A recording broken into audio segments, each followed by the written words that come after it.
What's up again, everybody? Today we're making a tier list for the classic constructed metagame post-nationals. Why? Well, because it's funny. Because this meta right now is so wide open that making a tier list is almost antithetical to like the meta itself. There's like almost no point to the tier list, but let's do it anyway because it's funny. And you know what? This is going to be by the book, by the numbers, the best tier list, most accurate tier list on the internet. And so if you disagree with any of these picks at all, then you are not following the ultimate tier list guides, and quite frankly, I'm not sure I can trust you. So let's talk about Lexi. Lexi is a B tier hero. Very much a, okay, I'll move this in the right spot. Okay, Lexi is a B tier hero, very much a hero that has changed slightly over time in composition and goal, but because Lexi has the capability of playing into this ice package, and that's kind of where Lexis are starting to pivot towards. Because of that, you have some different capabilities and some different matchups, but unfortunately there's never really this silver bullet list that gets around its own issues, and Lexi is one of those, whether you're playing the combo with all of the Rain Razors and draw cards and all that sort of stuff, 3 of a kinds and stuff like that, or you're playing more of a hard control ice Lexi, the detraction and the pullback that power level that Lexi has comes from fundamentally how a ranger has to play with arrows and like a bow and a weapon that doesn't just infinitely give you damage. And sometimes you can't attack if you don't draw arrows or can't load the bow. This sort of thing is the detraction from Lexi, in my opinion. And it is, I would say it's the fundamental thing that holds Lexi back from being something more powerful, because there are powerful cards in Lexi. It's just that, unfortunately, sometimes you can run into your own problems and your own issues, and it is because you can do that that I put her in the B tier. She has fine matchups in certain areas and rough ones in others, but I will say this, she is still playable and still top 8able, which is crazy good. Briar, I'm putting in A tier. Briar is slowly but surely kind of come down from me. It's one of those scenarios where Briar was super good in the previous meta, and honestly, Briar is still really good. Like, still really, really good. Honestly, you could make this argument that she could sit in S tier, and I would not disagree with you. I do think she has a place there, but I'm putting her in A tier simply to, I guess, stratify the layers a little bit more, because you can definitely high roll with Briar, but I think now you have to, in some way, shape, or form, find, like, especially in certain matchups, like against Fi, if you don't find Channel Mount Heroic, you can't as easily meet the damage output that 5 puts out.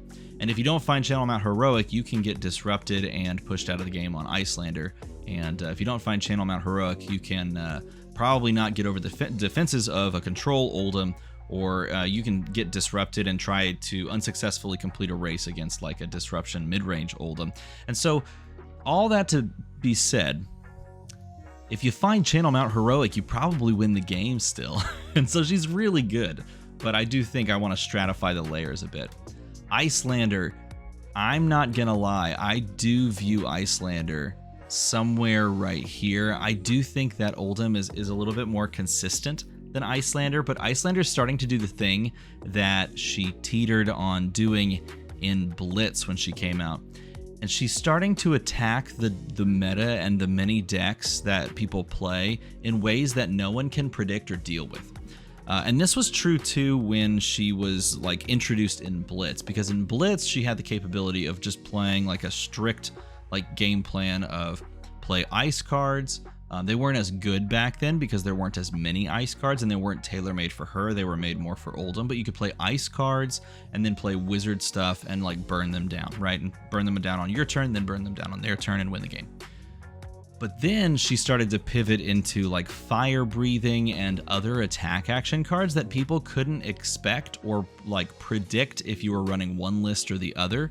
And then they couldn't successfully change equipment to help with physical blocks in Blitz until they were already sitting down and playing against you.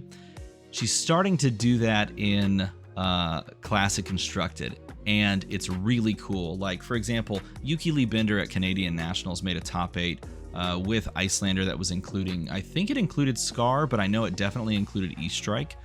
Maybe it just included E-Strike.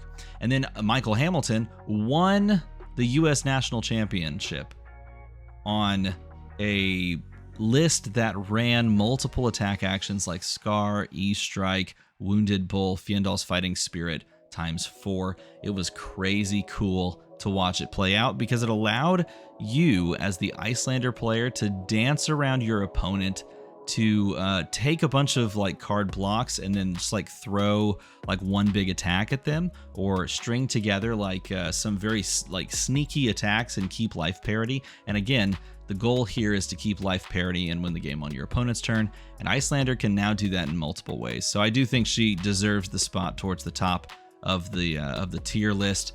Whether or not you think she has no bad matchups, then you put her up here and probably like even up there. I personally do put her behind Oldhim because I do think she's so incredibly difficult to play and complex that if you want something that can be more stable and consistent from the drop, I think you go Oldhim. Prism doesn't exist anymore, so I'm going to skip Prism. We'll put Prism in D tier. That seems good, right? Boltyn is a C tier hero. C tier only because he made the cut. I'll put Prism away because maybe we do use this D tier. I don't know. He's a C tier hero. He got a top 8. He got a top 8. But unfortunately, I do think he's very weak right now for the same reasons he was weak before. He just doesn't have a ton of stuff going for him. He can play the OTK plan. He can't really play like into this meta. He just can't race the race decks with like charge damage. Doesn't really have that capability. And he can play the OTK plan, but he can't quite fully OTK someone from 40. Well, I mean, technically, yes, he can, but it's like really few and far between. So for me, he sits here. Levia did make a top 8 as well. So you got to respect the heroes that make a top 8, right? Do you have to respect, or should we just go like this? Should we just go like this? You tell me in the comments below which you think the definitive tier list on the internet would represent. But either way, I think Kano's down here too. This is so depressing to me because I love Kano, but I do think Kano's in a rough spot. Has more top 8s than those two heroes, so maybe you can say C tier, but Kano's in a rough spot right now because Icelander is the worst case scenario matchup for Kano, I think. And not only that, there's a ton of them, and everybody's packing Arcane Barrier, and Kano is really sad because people are running Oasis Respite in like every deck, and that just completely is like just opposite of what he wants. And he's crying. He's crying. So like if you want to play Kano, then you need to start including like Stir Forked in your lists.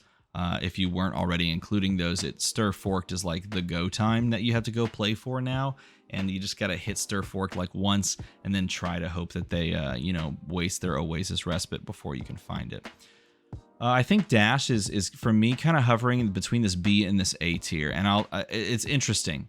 I would say Dash is A tier if the Control Dash could have any sort of game against Fi, but it doesn't. In my opinion, it doesn't. And honestly, Wombat Dash, the old aggro Dash, I feel like is really interesting in this meta, but unfortunately is kind of pushed down by both of the S tier heroes. Because like this is a deck that could race a Fi, that can race a Briar, that can race a Viserai.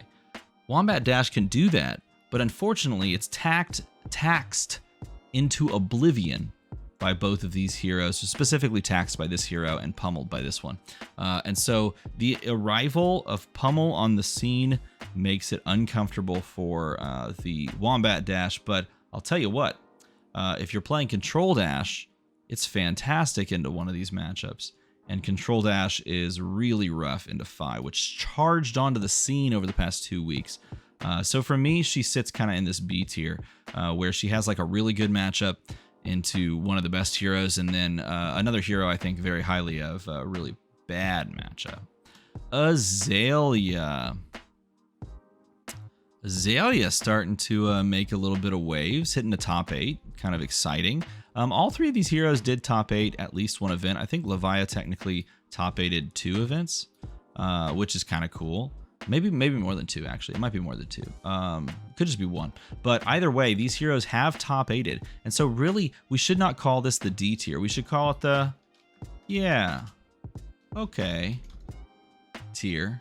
That's what we're calling it. This is now officially the yeah, okay tier, because you can technically top 8, depending on like the, you know, the meta that you're playing in and the amount of people, that sort of thing. But yeah, you could definitely top 8 with these heroes, which is crazy to say. That's super cool. I love that. But unfortunately, it doesn't have the consistency for the same reasons I said Lexi. Doesn't have the consistency. Viserai, I view Viserai a little lower right now. I view Viserai kind of like right here in the B tier. Notably, can straight up just go toe-to-toe with some of these other decks. Maybe you can argue that he's A tier. There are a good number of Viserai's results being put up, or that have been put up in Nationals, so you could probably argue A tier. But for me, it's hovering in the B tier area.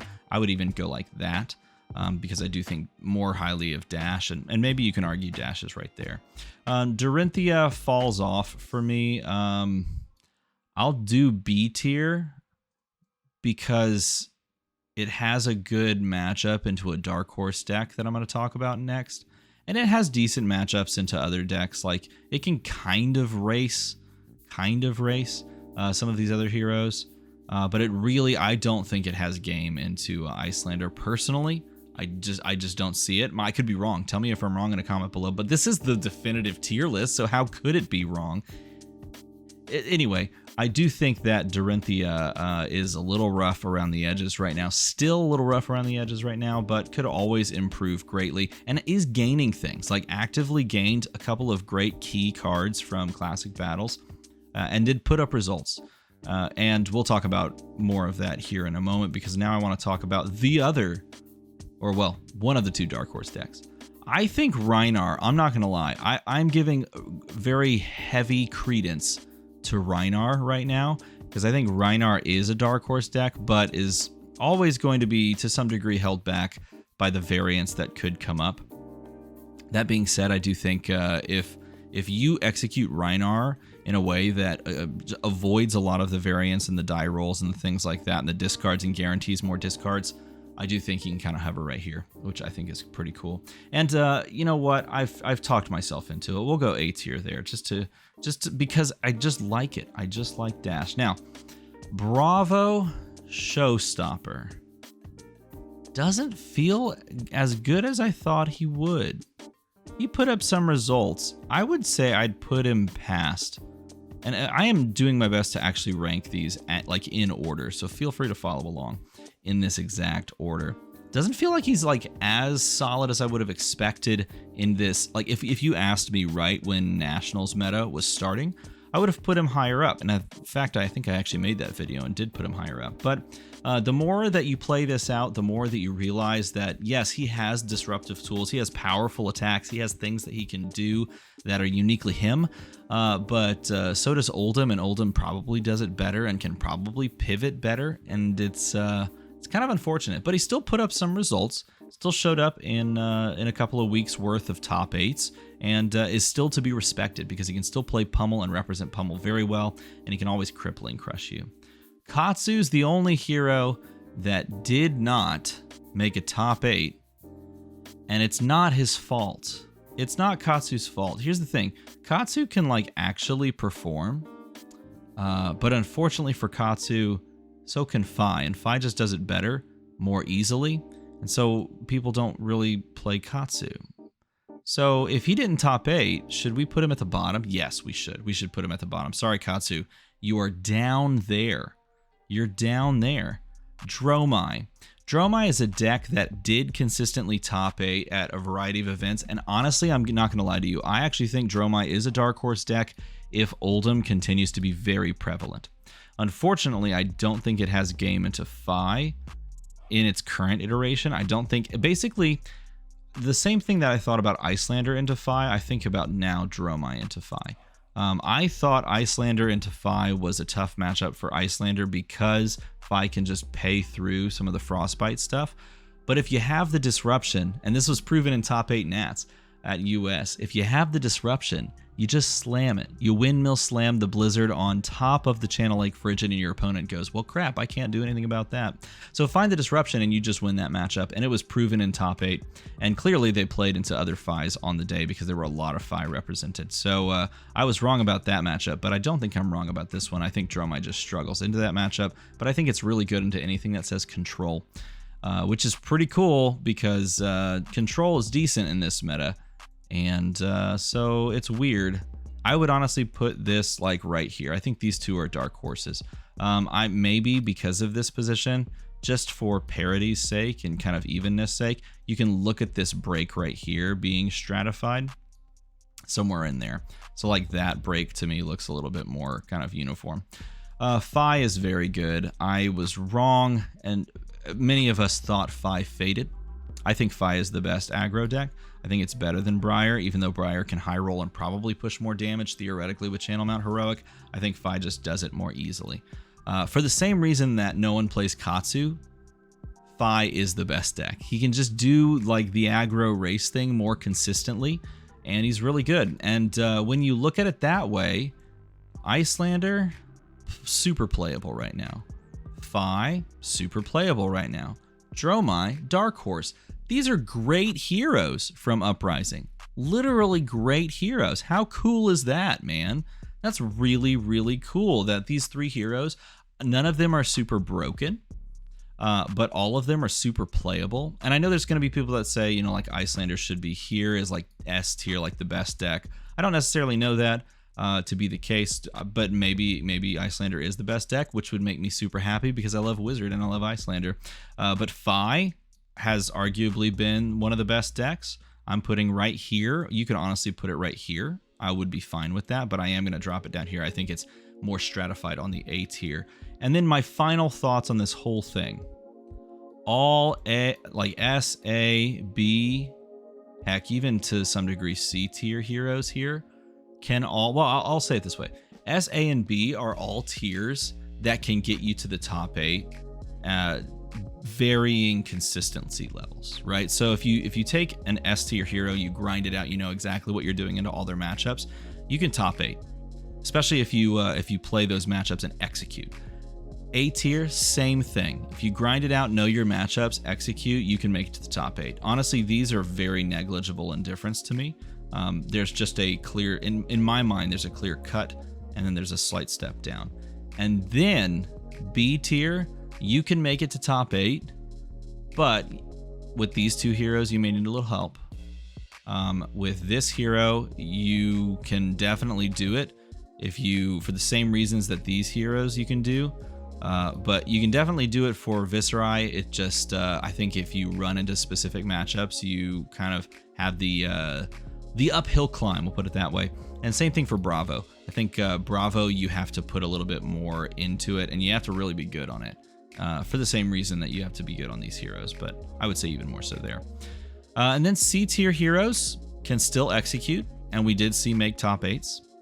And these heroes are sneaking in at times, and this hero unfortunately has not much game. But this is the definitive list, like it's straight up. In fact, I called up LSS and I said, hey, give me the list internally, and they were like, look, I bet you could probably build the list yourself.